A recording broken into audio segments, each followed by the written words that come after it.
La lecture de la parole. Genèse chapitre 23. À cause du temps, nous commençons par le verset 7. Voilà ce qui est écrit. Abraham s'éleva et se prosterna devant le peuple du pays, devant le fils de Heth.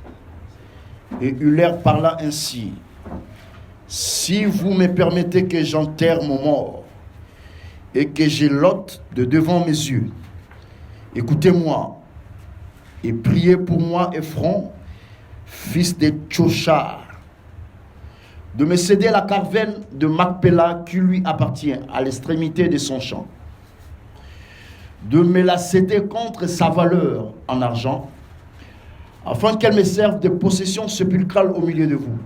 Verset 10. Ephron était assis parmi les fils de Heth. Et Ephron, le Héthien, répondit à Abraham, à présence des fils de Heth et tous ceux qui entraient par la porte de sa ville. Verset 11, Genèse chapitre 23. Non, mon Seigneur, écoute-moi. Je te donne le champ, je te donne la carvaine qui est. Je te les donne aux yeux des fils de mon peuple. Enterre ton mort. Abraham se prosterna devant le peuple du pays. Verset 13. Et il parla ainsi à Ephron, en présence du peuple du pays: écoutez-moi, je te prie, je donne le prix du champ. Accepte-le de moi et j'y enterrerai mon mort. Et Ephron répondit à Abraham en lui disant: mon Seigneur, écoute-moi, une terre de 400 cycles d'argent, notez-moi ça très bien. Qu'est-ce que c'est là entre moi et toi? Enterre ton mort. Hébreux chapitre. Je prends d'abord Ésaïe chapitre 14, à partir du verset 18. Tous les rois des nations, oui, tous reposent avec honneur, chacun dans son tombeau. Verset 19. Mais toi, tu as été jeté loin de ton sépulcre, comme un rameau qu'on dédaigne, comme une dépouille de gens tués à coups de l'épée, et précipité sur les pierres d'une fosse, comme un cadavre foulé aux pieds. Hébreux chapitre 4. Hébreux chapitre 4. À partir du verset 8, il est écrit: car si Josué leur eût donné le repos, ils ne parleraient pas après cela d'un autre jour. Il y a donc un repos de sabbat réservé au peuple de Dieu. Verset 10. Car celui qui entre dans le repos de Dieu se repose de ses œuvres, comme Dieu s'est reposé des siennes. Que le Seigneur Jésus ajoute l'explication à la lecture de sa parole. Que le Seigneur Jésus ajoute l'explication à la lecture de sa parole. On peut acclamer très fort pour le Seigneur Jésus.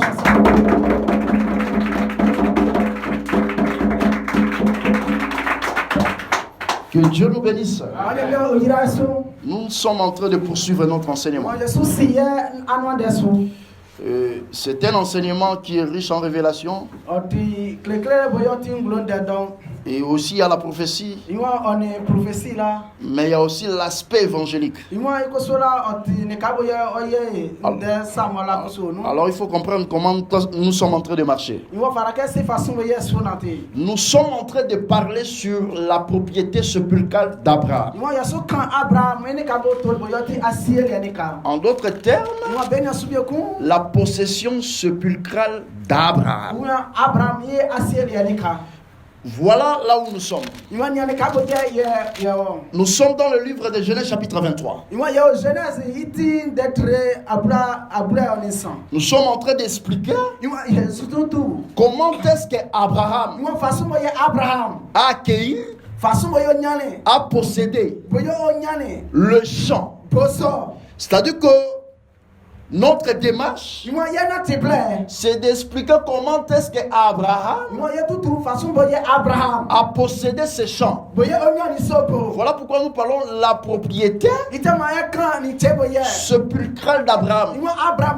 C'est-à-dire que ces champs, dorénavant, a pour propriétaire à Abraham.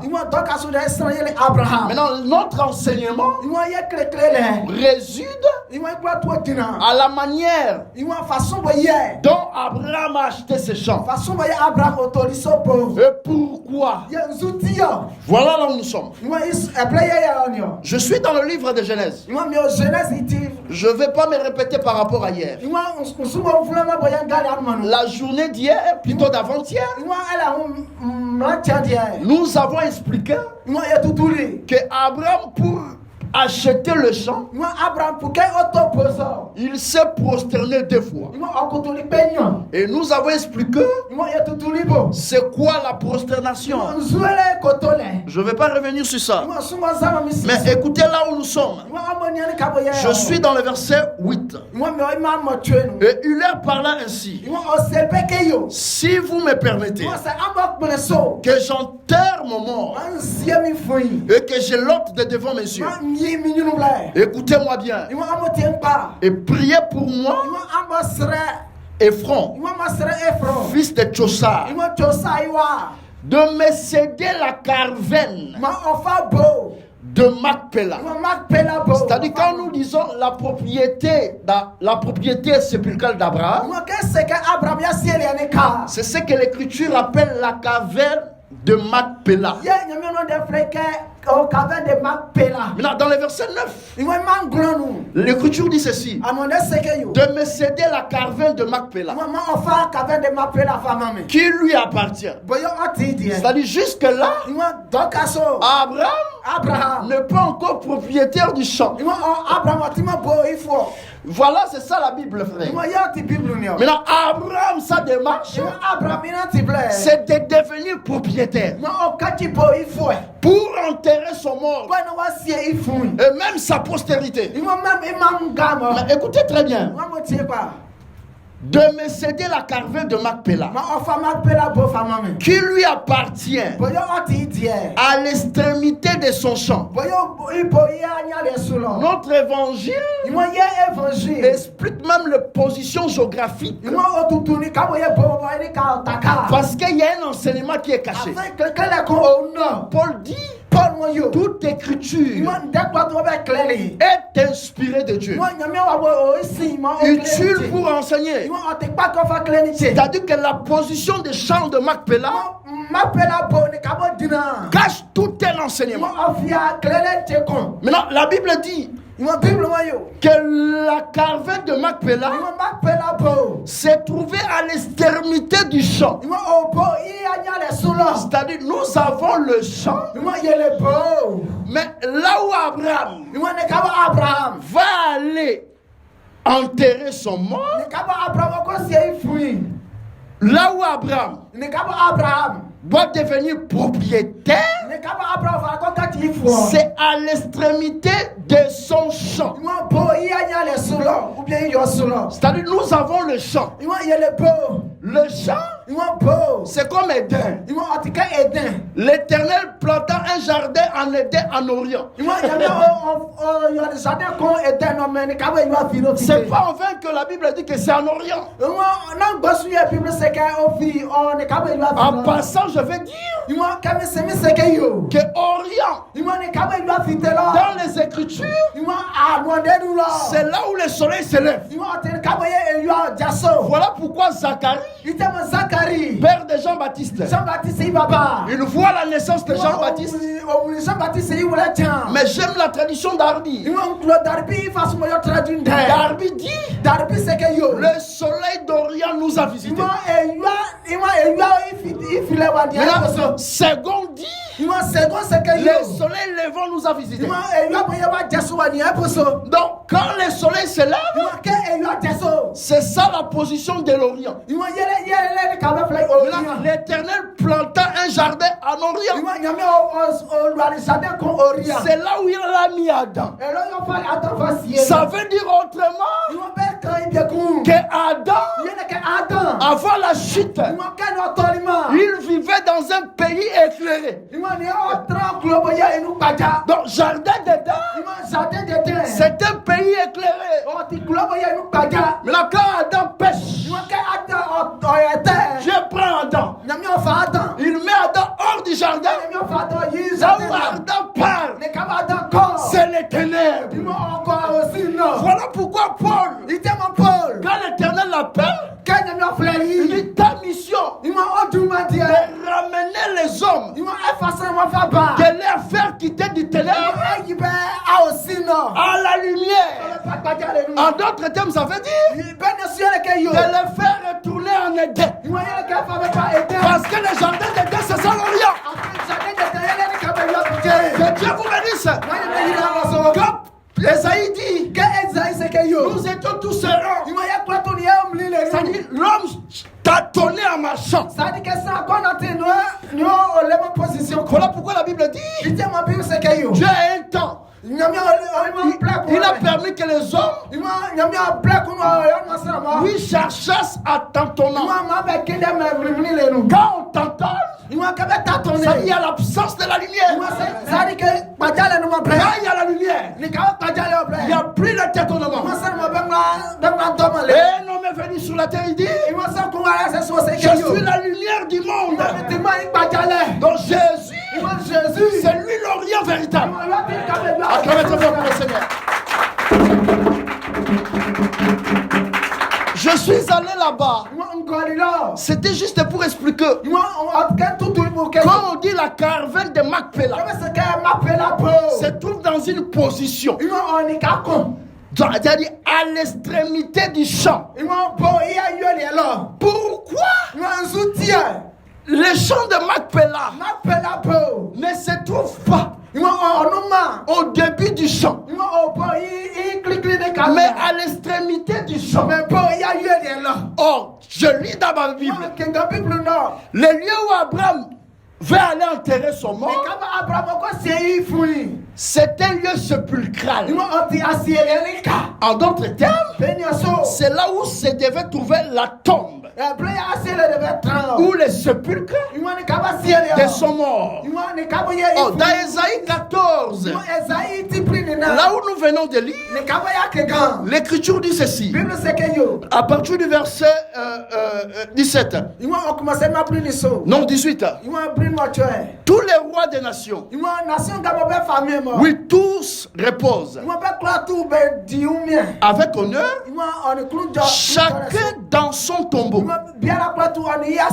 Mais toi, tu as été jeté loin de ton sépulcre. Donc le lieu du repos après la mort, c'est le sépulcre. Maintenant, quand tu te retrouves loin du sépulcre, ça veut dire que tu es loin du repos. Vous attendez bien ces choses. Donc quand on dit sépulcre, c'est le lieu du repos. Donc, la caravane de Macpéla explique le lieu du repos. Maintenant, quand on dit se reposer, ça veut dire se reposer de toutes ses œuvres. Quand quelqu'un se repose, ça veut dire qu'il ne travaille plus. Il y a point de travail. Ou il n'y a plus de travail. C'est ce que je vais expliquer. Là, la Bible dit ceci, que la caravane de Macpéla s'est trouvée à l'extrémité du champ. Pourquoi pas au début du champ? Bon, qui dit extrémité? Quand vous prenez d'autres traductions, la Bible dit au fond du champ. Donc qui dit au fond? Dis ce qui est derrière. Donc ce qui est derrière, c'est ce qui est au fond. C'est ce qui est aux extrémités. Donc la propriété sépulcrale d'Abraham se trouve à l'extrémité du champ. Mais Qu'est-ce qui est derrière? Pourquoi ce champ n'est pas devant? C'est ici que j'écris à cet évangile. Parce que l'évangile éternel explique le positionnement de Dieu dans la Bible. Explique le mouvement de Dieu dans la Bible. Quand vous voyez Judas dans les campements, il est en Orient. C'est tout un enseignement. Quand vous voyez Dieu ferme le chemin de l'Orient, c'est tout un enseignement. C'était pour annoncer que quand Kakou Philippe va s'élever ici en Côte d'Ivoire, il va se dire qu'il est la vie et le chemin. On va dire à Kakou non. Le chemin de la vie, j'aime ça. C'est en Orient. Parce qu'en Orient, c'est là où se trouve le chemin de l'arbre de la vie. Et Jésus, pour expliquer qu'il était le chemin de l'Orient. Quand on dit Orient, c'est Judas. Parce que dans les campements, Judas prenait la position de l'Orient. Et Jésus dit à la femme samaritaine, vous adorez ce que vous ne connaissez pas. Est-ce que le salut vient de la Côte d'Ivoire? Est-ce que le salut vient des États-Unis? Jésus dit non. Le salut vient des Juifs. Quand on dit Juif, ça veut dire Orient. Jésus veut dire simplement que le sauveur de l'humanité ne sortira pas au Bénin ni au Congo, mais il sortira en Israël. Jésus, c'est lui le véritable honneur.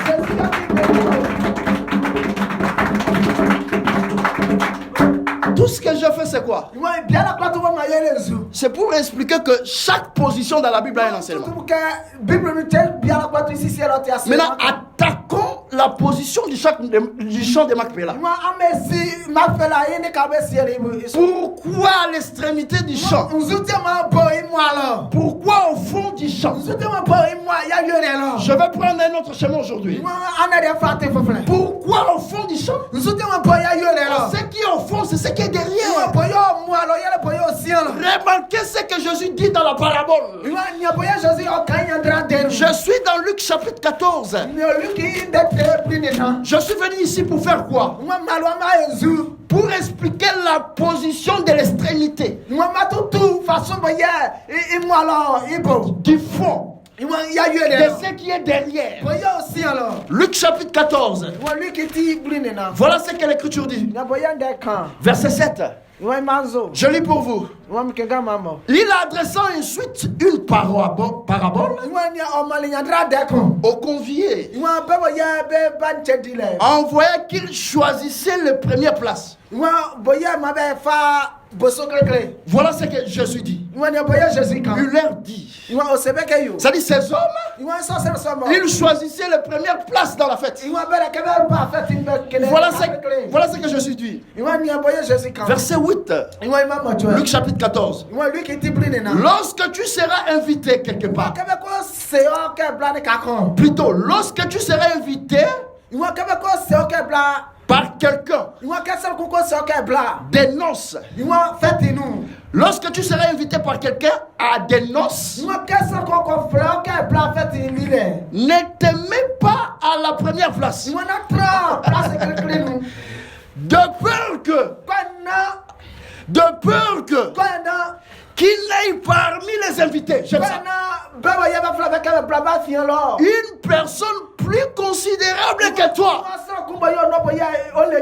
C'est-à-dire quand on t'invite par une personne dans une fête ou dans des fêtes ou dans des noces, Christ Jésus dit, ne cherchez pas la première place, de peur que parmi les invités, il y a un invité qui est plus considérable que toi.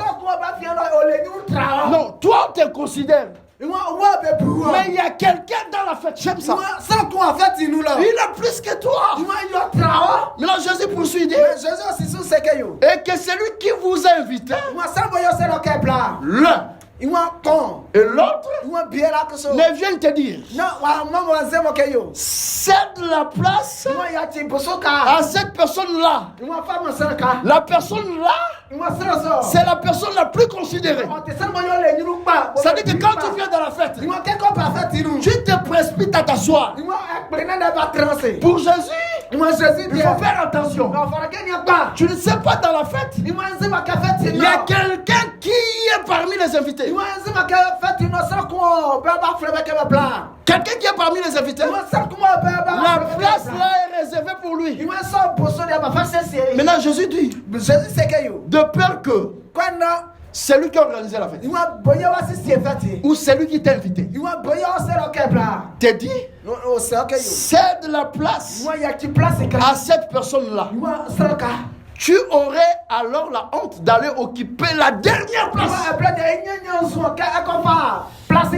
Donc, dans la fête, il y a la première place et il y a la dernière place. Mais voilà là où Jésus nous exhorte. Verset 10. Mais lorsque tu seras invité, va te mettre à la dernière place. Ça dit, on t'invite, mais Jésus te dit, prends d'abord la dernière. En prenant la dernière place, afin que quand celui qui t'a invité, donc ici, c'est celui qui invite, qui sait placer les gens. Là il dit, enfin que celui qui t'a invité viendra, ils te disent, mon ami, monte plus haut. Alors cela te fera honneur. Donc Jésus nous exhorte.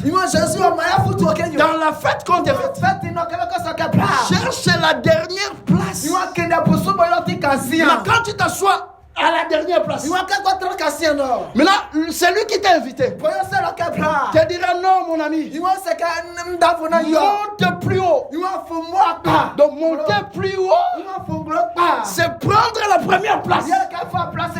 Je suis venu faire quoi ici? Je suis venu expliquer le positionnement.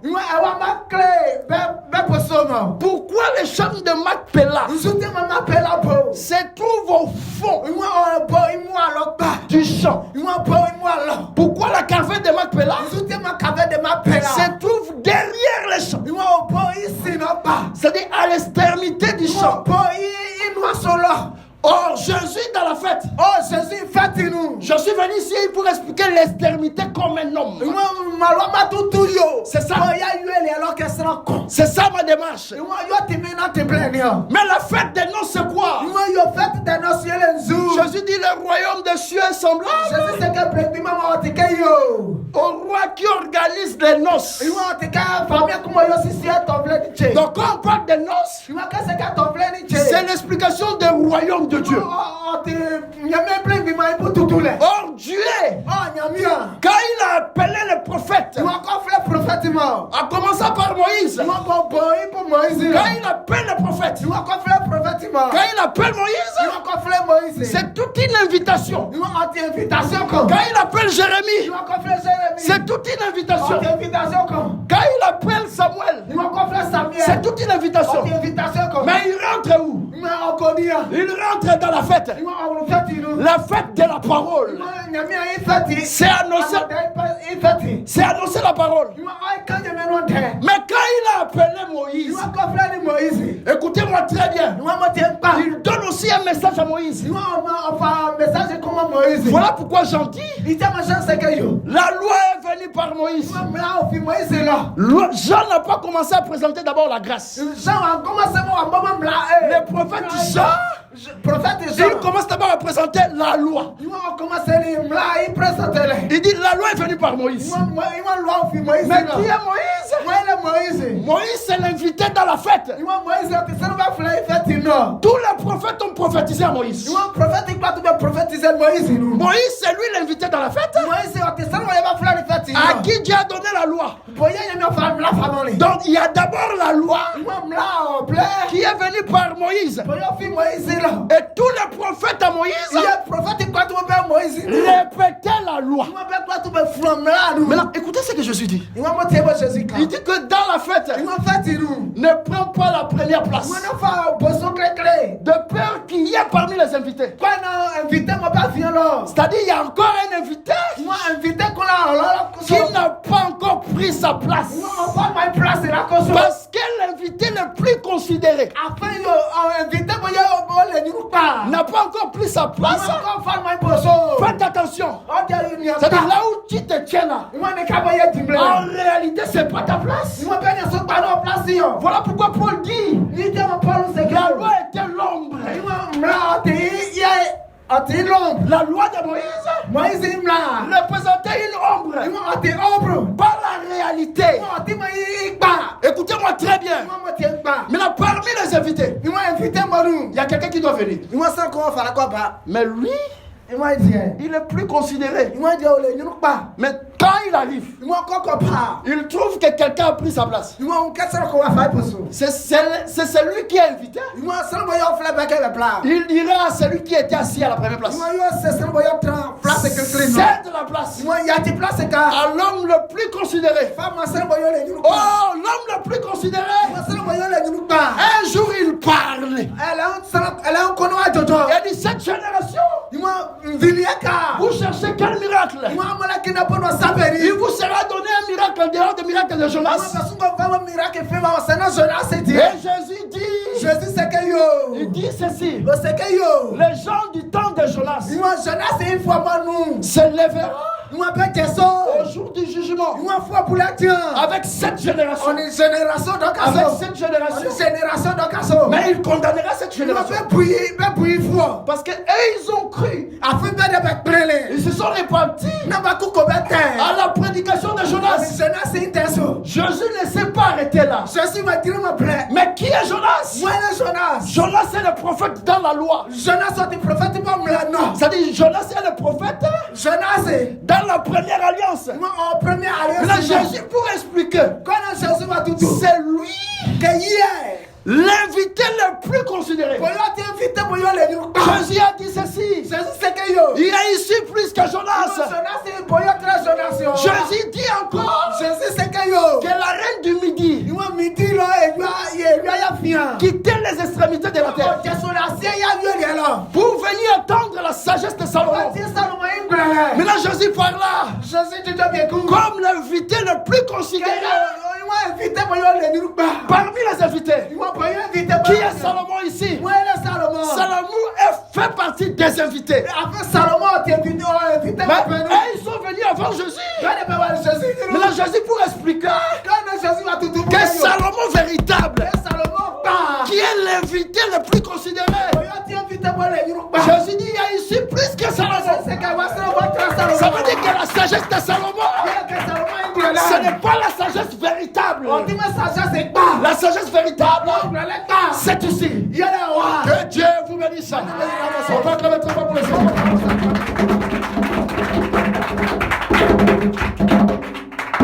Qu'est-ce que je suis en train de faire?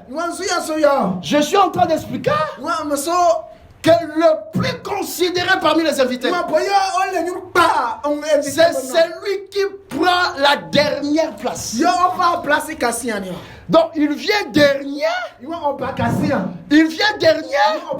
Mais sa place, ce n'est pas la dernière. Il doit occuper la première place. Je vous dis, tous les prophètes à Moïse occupaient la première place. La loi occupait la première place. Mais Jésus est venu comme le dernier prophète. Jésus est le dernier prophèt. C'est ça sa position. Mais il est dernier, il devient premier. Pourquoi? Parce que frère Moïse a dit dans Deutéronome 28,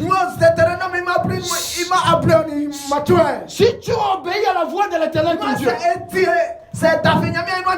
tu seras la tête et non la queue. Donc dans la fête ici, quand on change de position, c'est par rapport à l'obéissance.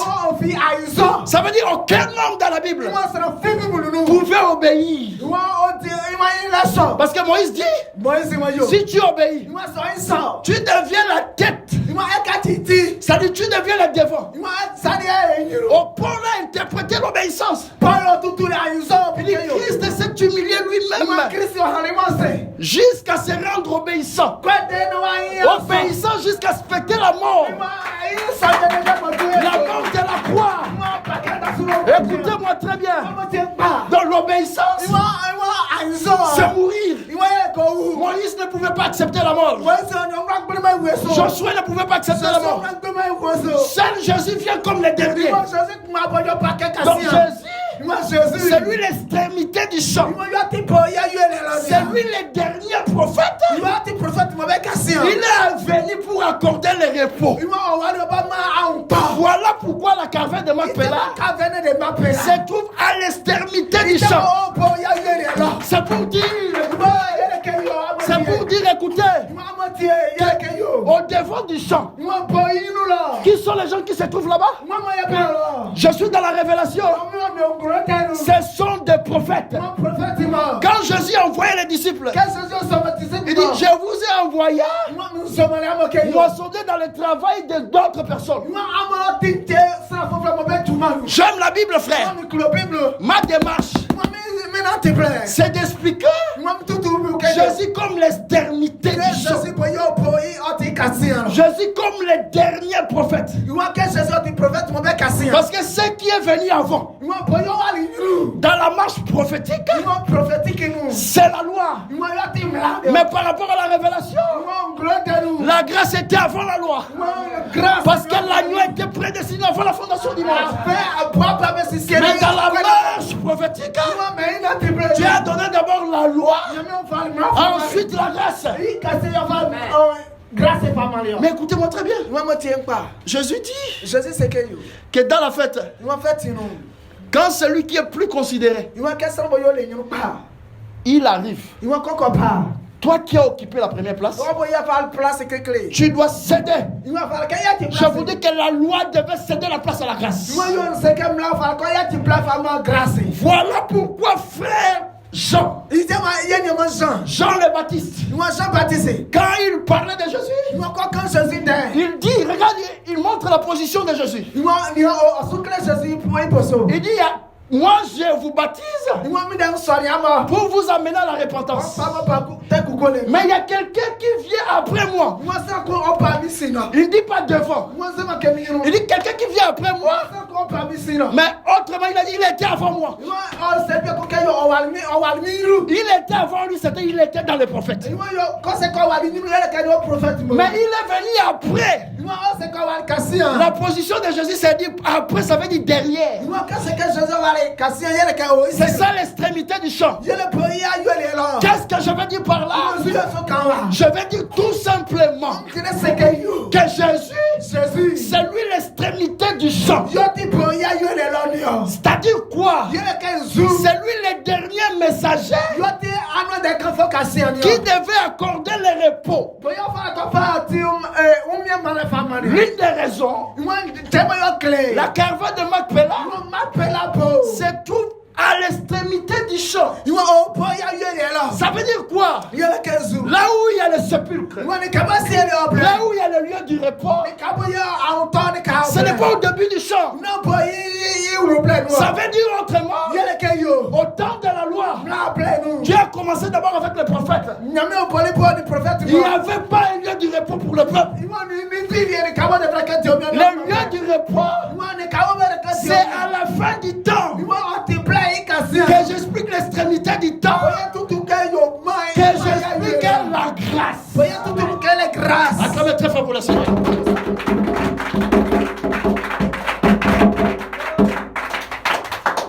J'aime la Bible. Jésus dit, s'il a invité le plus considéré, Jean-Baptiste dit, il vient après, il vient. C'est lui qui vient après moi. Ça c'est la position de l'extrémité. C'est pour dire que Jésus c'est lui le dernier prophèt. Pour accorder le repos que j'explique les chants de Macpéla. Et Jean dit, il est plus puissant que moi. Jean voulait dire, voilà où voici l'invité le plus considéré. C'est-à-dire, Dieu a envoyé le prophète pour annoncer le royaume. Mais parmi tous les prophètes, quand Jésus est venu, pour expliquer qu'il était différent, il était plus que eux tous. Quand il prêchait, quand il parlait, les hommes pouvaient dire, jamais on m'a parlé comme cet homme. C'était pour expliquer que Jésus, c'est lui l'invité le plus considéré. Acclamez très fort pour le Seigneur.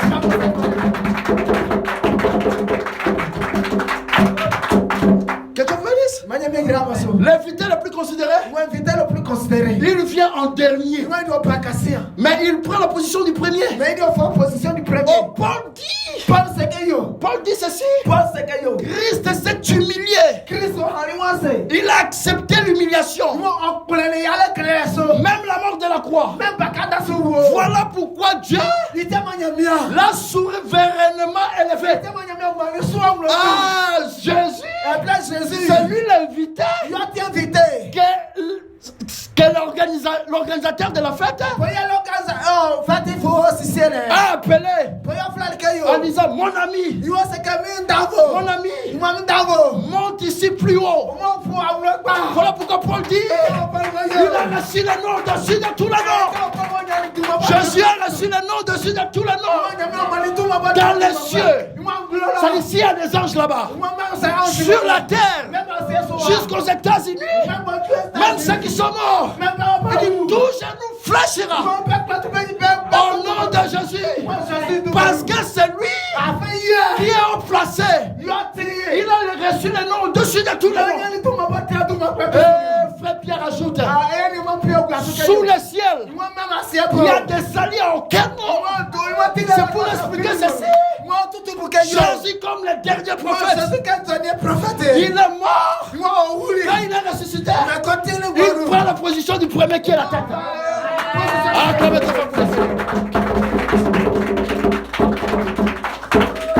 Pourquoi il devient premier?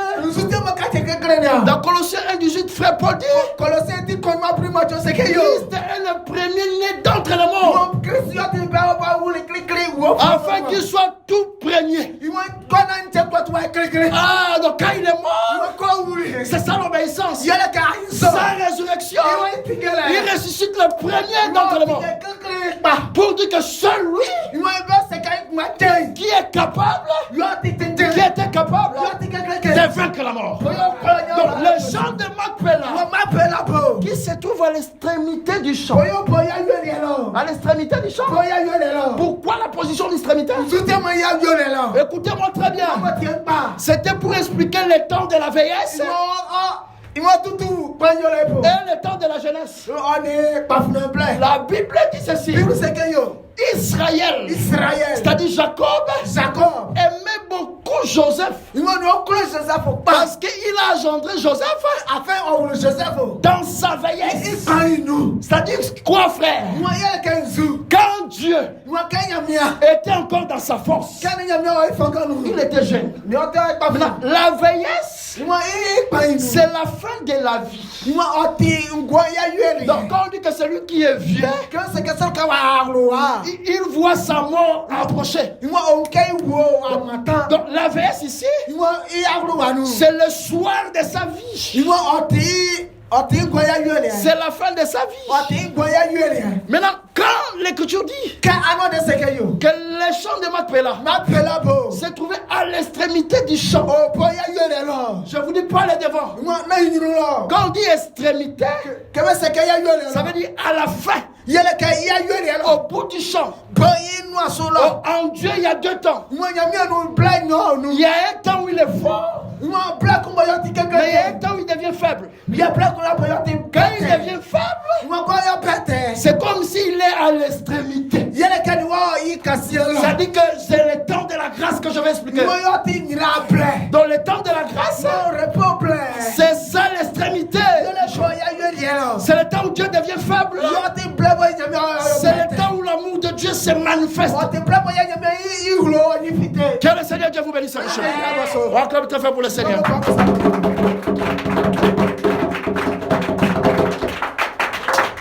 Écoutez-moi très bien. Wa mote ba.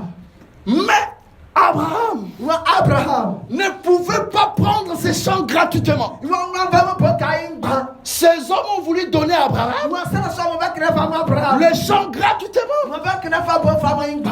Abraham a refusé cela. Abraham dima agbema so. Voilà pourquoi l'Écriture dit ceci. Dima no demo yo. Ils ont estimé la valeur du champ. Wa be buri bo ye akona C'est-à-dire isika.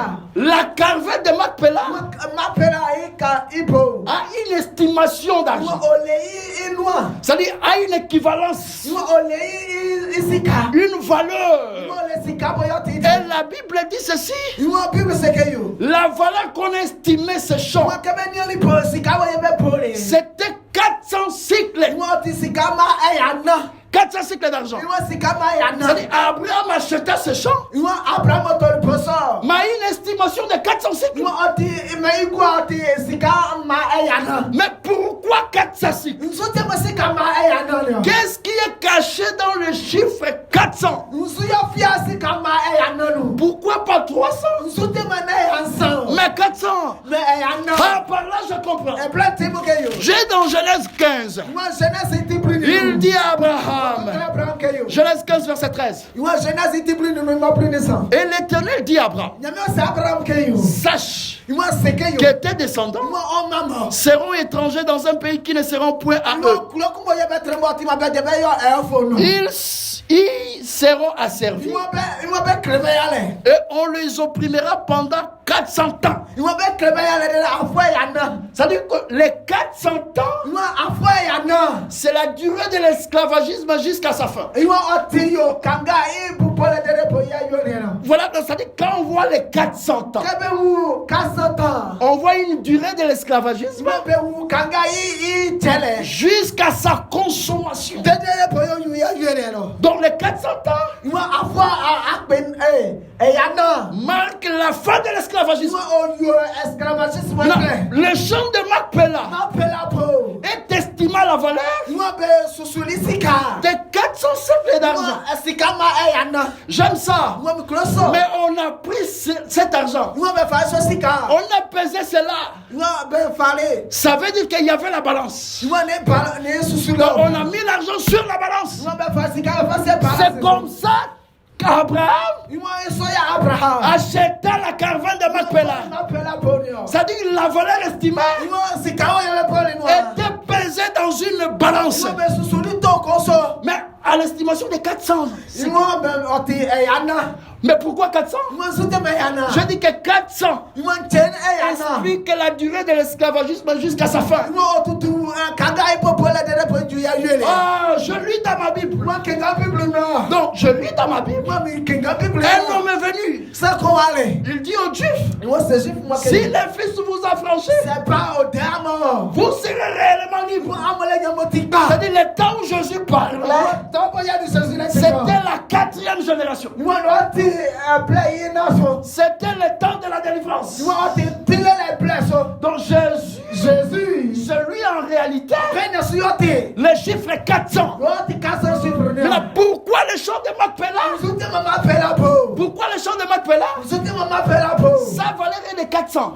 Sute ma isi ka ti kasa. Oh, Macpéla, c'est le lieu du repos. Iwa ma pela ti a on ka o beti o mia. Oh, le pays dont Dieu parlait, Iwa kula bo ya yemi akande. que Israël Iwa Israël.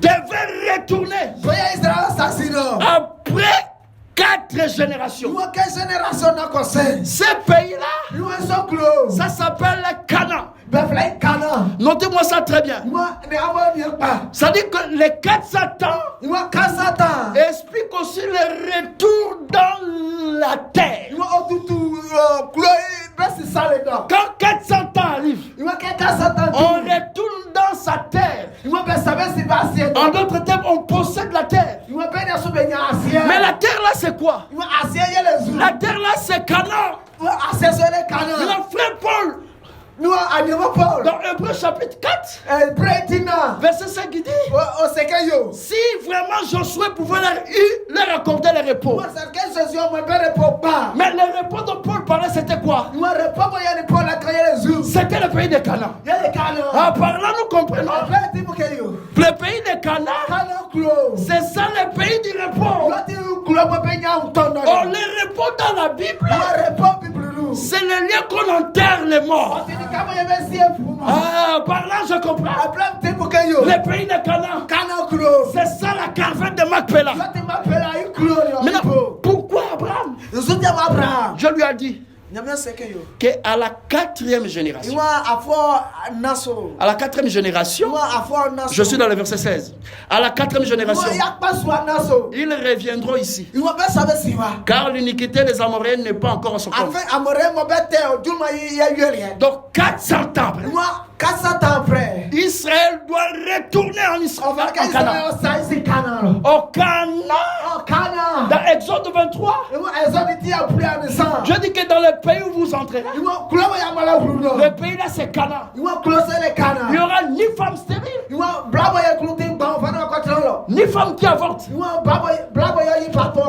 dans Hébreux 4 verset 5, Paul explique que Canaan, c'est le repos que Josué a donné au peuple. Ah, par là je comprends. Canaan comme le pays de repos. C'est ça la caravane de Macpéla. Donc ça veut dire que celui qui est entré en Canaan, celui qui est enterré dans le champ de Macpéla, que j'explique ici le pays de Canaan. Dans ce pays, il y a plein de femmes stériles, ni femmes qui avortent. L'avortement ici en Canaan n'est pas possible. Ça veut dire quoi? Quand on avorte, c'est la perte de vie. Maintenant, quand on est stérile, c'est l'absence de vie. Ça dit quand Dieu dit qu'en Canaan, qui est le pays de repos, il y a ni femme stérile, ni femme qui avorte. C'est Canaan-là, que je dis le champ de Macpéla, ça veut dire que dès que tu rentres là-bas, même si ta vie était maudite, dès que tu rentres dans ce pays, dès que tu rentres en Canaan, tu as la vie. Parce qu'en Canaan, il y a la vie. Oh, la Bible dit celui qui croit au Fils a la vie. Ça dit Canaan, le pays des champs de Macpéla. Dès lors que l'homme est enterré là-bas, ça dit l'homme reçoit la vie. Voilà pourquoi l'estimation de Canaan, c'était de 400 cycles d'argent. Or, les 400, c'est le chiffre que Dieu a pris pour mettre fin à l'esclavagisme aux enfants d'Israël. Ça veut dire quoi? Dans le champ de Macpéla, même si quelqu'un était maudit comment? Même si quelqu'un était maudit comment? Parce que la Bible dit la malédiction tombe jusqu'à la 4e génération. Maintenant, l'estimation du champ de Macpéla, c'est 400 cycles d'argent. Ça veut dire ceci. Dès que tu rentres dans ce champ, toute la malédiction antérieure est enterrée par ce champ. Dans le champ de Macpéla, absorbe la malédiction familiale, absorbe la condamnation. Que Dieu bénisse. Que Dieu bénisse. Donc, le champ de Macpéla, c'est quoi? C'est le lieu où on enterre les morts. Mais son estimation est à 400 cycles. Ça veut dire ceci. Dès que tu rentres dans ce champ, toute la malédiction tombe. Parce que la malédiction, ça fait c'est jusqu'à la 4e génération. Ça veut dire aussi, à la 4e génération, Israël possède la terre. Israël doit quitter l'Égypte. Ça veut dire que celui qui rentre dans le champ de Macpéla, qui a une estimation de 400 cycles, ça dit il possède toutes les promesses de Dieu. Dans le champ de Macpéla,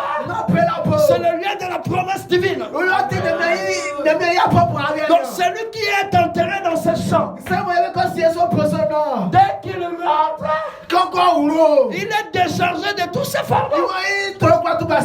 Parce que les repos selon Dieu, ça veut dire mettre fin aux œuvres de l'homme. Quand tu vois quelqu'un voleur dans la prostitution, ça lui est encore de travailler parce qu'il n'a pas encore rencontré le champ de Macpéla. Le champ de Macpéla, son estimation est de 400 cycles d'argent. Ça veut dire la fin de l'esclavagisme, la fin des corvées, la fin des fardeaux. Ça veut dire quelqu'un qui est encore dans le monde, il a encore des fardeaux. Il faut lui présenter ce champ que j'appelle le pays de Canaan, le pays des repos. Dès que tu es enterré là-bas, même si tu étais prostitué, dès que tu crois au champ de Macpéla, que j'explique l'évangile éternel, tu es déchargé de tous tes fardeaux. Acclamez ta femme pour le Seigneur. Que Dieu nous bénisse. Que Dieu nous bénisse. Je suis en train d'expliquer que ce champ de Macpéla est estimé à 400 cycles d'argent.